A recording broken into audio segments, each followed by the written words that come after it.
Okay, magandang hapon mga ka-DIY. Andito na naman tayo sa ating DIY tutorial. Samahan niyo ako na matuto dito sa ating Samdon. Try natin yung feature ng Samdon ng yung easy input. Easy input ng Samdon. I-try natin yun. At saka i-try natin yung A7 ata, yung E6 at saka A7 na settings. Okay mga ka-DIY.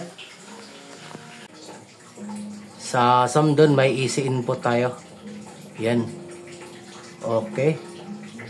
Try natin yung Try natin subukan natin yung easy input na feature ng Samdon.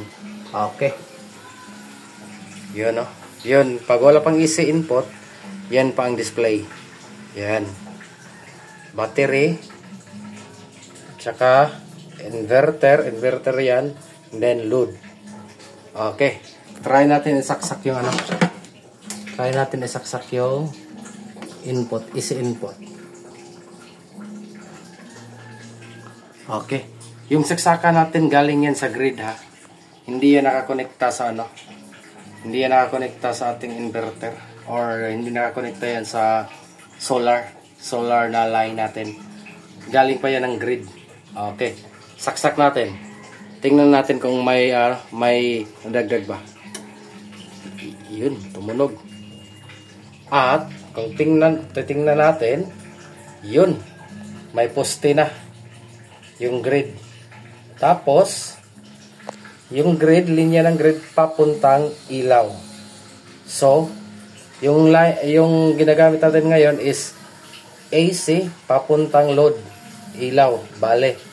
And then at the same time, yung grid, yung poste na yan, nagcha-charge sa Samdon sa battery natin. Grid pumunta ng Samdon kasi yan grid pumunta ng Samdon. Tapos pumunta ng battery. Yan. Yan, pumunta yan ng battery. Nag-charge yan. Siguro sa next vlog natin, tanggalin na natin yung LVD. Pwede nang walang LVD. Okay, yan. And then, iset natin kung kailan magko-connect yung baterya papuntang papuntang linya natin sa solar natin. Magti-take over yung yung baterya natin. Okay, try natin set yung tingnan natin yung E6. E6 ata nakalagay yun eh. Tingnan natin yung A6. Yan, A6. Main supply to voltage supply. Yan, A6. Switch, inverter switch from utility supply to battery supply. Okay. A6 tayo.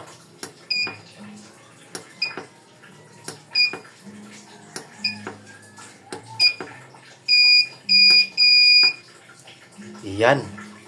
13.2. Ang baterya natin dito nag-register na ng 13.2. Kaya lumipat. Yan, A6. Try natin ilipat. Pagkatapos, yung A7, gawin natin 12.5. Para pag lubat na pa-drain na yung battery, pag umabot ng 12.5, lilipat siya sa sa grid natin or sa utility.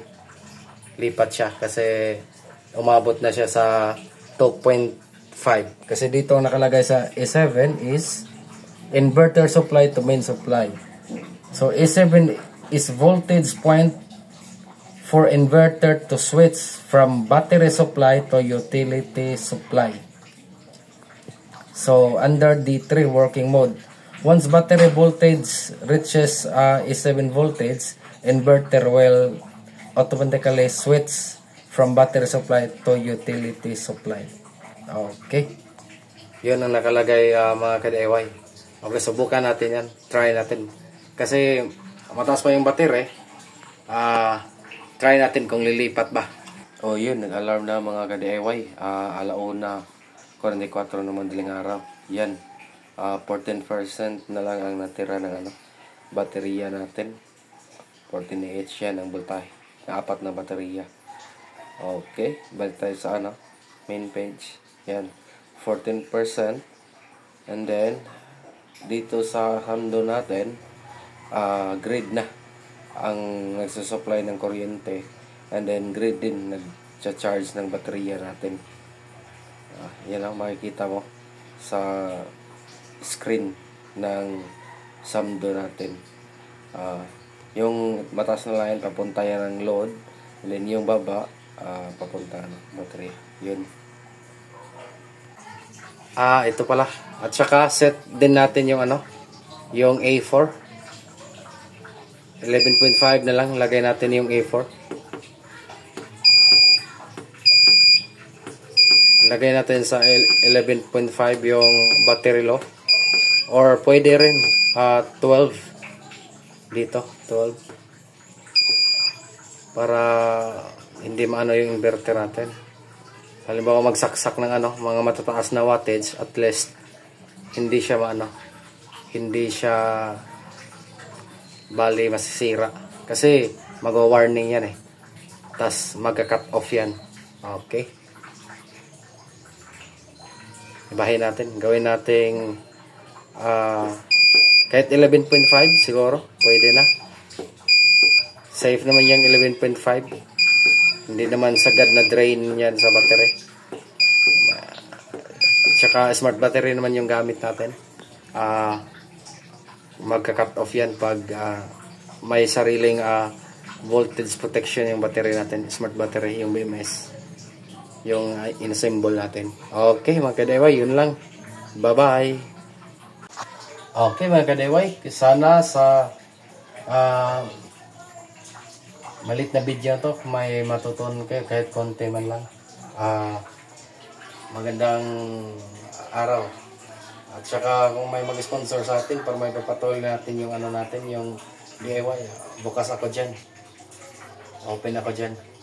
Kasi wala naman din akong pera Wala akong trabaho ngayon. Okay, bye-bye.